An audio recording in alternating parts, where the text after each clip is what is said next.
Is everyone familiar with reggaeton, or should I just do like a quick? Okay, do a quick. Okay, people are calling it Latino hip hop.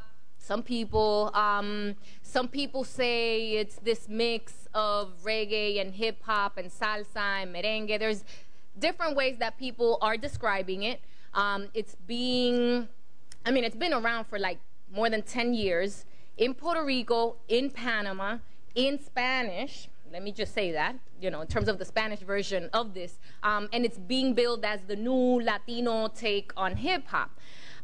What worries me is that, people describe it different ways, but reggaeton is pretty much the Puerto Rican take on, Well, I was going to say on dancehall, on Jamaican dancehall. And it's so interesting that the way the history of reggaeton is being put out is that, people from Puerto Rico started doing it, and before it was Panamanians.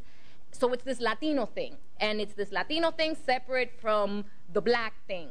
But then it's like, wait, who were the Panamanians doing it? Panamanians of Jamaican descent. What does reggaeton really come out of? Jamaican dancehall. So once again, it's this crazy distortion of history. Like, these groups are totally separate. Like, their creativity is totally separate. And I just need to mention, the other day, some young musicians that are into Dominican and Puerto Rican traditional music were doing this workshop on bomba specifically. It's this African-derived tradition from Puerto Rico. So to relate to the young people in the audience, they start playing this rhythm called cuembe. And they ask the young people, well, what does it sound like? And they're like, oh, that sounds like reggaeton. And they're like, you see, this is this rhythm from bomba called cuembe. Now, and they played something else from Jamaica. It's like a traditional type of music from Jamaica, and it sounded so similar. And he was like, you see, this is where dancehall comes from.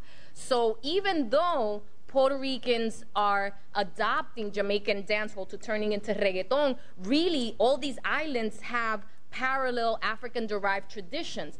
But we're so busy thinking, oh, you're Spanish, and then you speak English. I mean, that Spanish stuff is really crazy. To this day, to still describe people of color coming from, south of the United States as Spanish is really crazy, but people still do.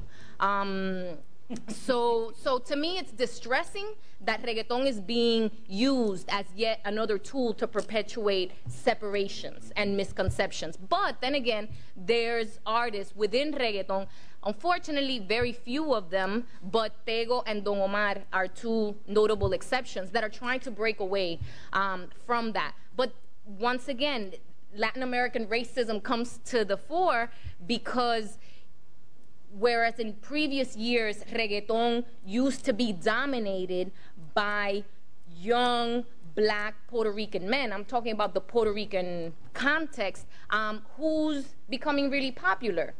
The pretty boys, which means very light-skinned. So it's insane. The same thing that happened to salsa, the same thing that happened to merengue, meaning like the whitening within the Latino context, is happening to reggaeton also.